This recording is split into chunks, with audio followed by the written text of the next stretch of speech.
當我哋嘅愛帶住太大嘅期望，我哋就會愛得好吃力、好辛苦。喺現代社會裏面，好多父母咧都對自己要求好高、期望好高，總係覺得我唔夠好，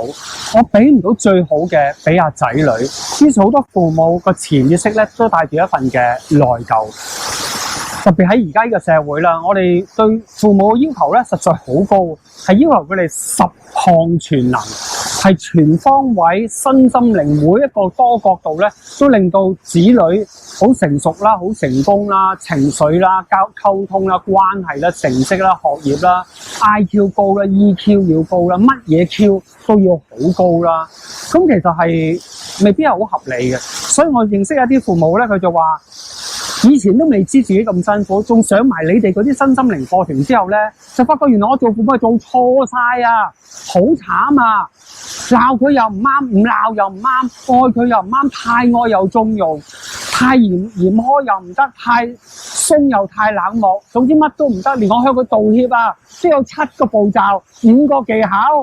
好辛苦啊！我覺得自己好失敗啊，所以好想同父母講3招咧，係好值得提醒自己嘅。第一，放低對自己完美無瑕嘅要求，因為我哋往往對自己要求太高啦，放下期望，寬恕自己。嗱，寬恕自己係咩意思咧？寬恕自己唔係話我冇做錯，而係睇到人誰無過，我哋每個人都有犯錯，同時我哋真係唔需要用過去嘅錯去懲罰今日嘅自己。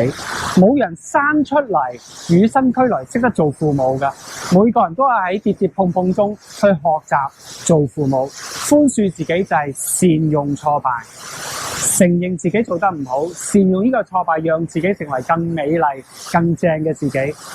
成個家庭都受惠。第2招啦，就係欣賞自己，唔帶條件。因為我哋父母往往對自己太嚴苛，社會對我哋太嚴苛，其實每個父母已經非常之努力，所以好值得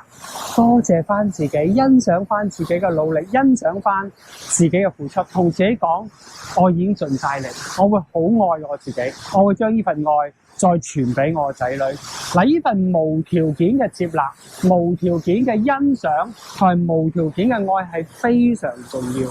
如果唔係，我哋嘅仔女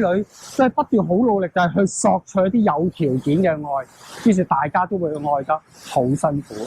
第3招啦，就係快樂父母以身作則，因為孩子最需要嘅唔係我哋講嘅任何大道理，孩子只係需要父母一個榜樣，以身作則，就係做一個好輕鬆、好快樂。即使孩子犯咗錯，父母好真心同佢講唔緊要，我哋一齊學習，一齊成長。呢種能量係最重要，所以 be the change I want to see。父母好需要成為我哋想孩子改變嘅，你想孩子點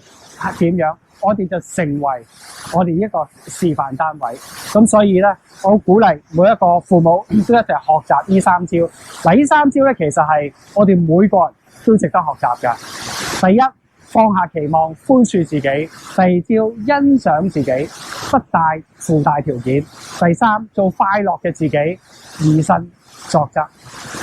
多謝你收睇，如果你覺得呢個 video 有價值，幫手分享開去，讓更多生命活得更加幸福、更加快樂。Thank you。